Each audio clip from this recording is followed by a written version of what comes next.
Following presentation, you will hear a speaker discuss the birth of the telephone. On March 10, 1876, Alexander Graham Bell toiled in his lab in Boston, Massachusetts. The lab was actually a few small bedrooms in a boarding house. Hanging on one of the walls was a portrait of an owl. It was given to the inventor as a joke, because he often worked late into the night. A pale, tall man with sideburns and a bushy mustache, Bell stared at his unusual contraption. He had been working on it for several years. Along the way, his invention had become an instrument of metal, rods, and wires. Bell had experimented with many other machines, but those trials had ended in failure. Sometimes he got discouraged, but he never gave up.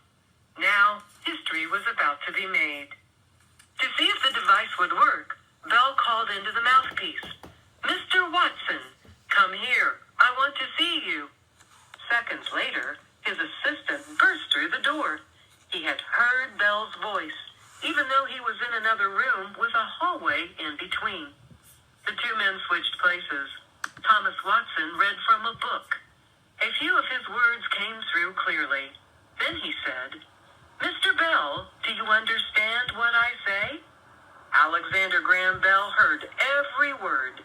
After years of research, the telephone was finally born.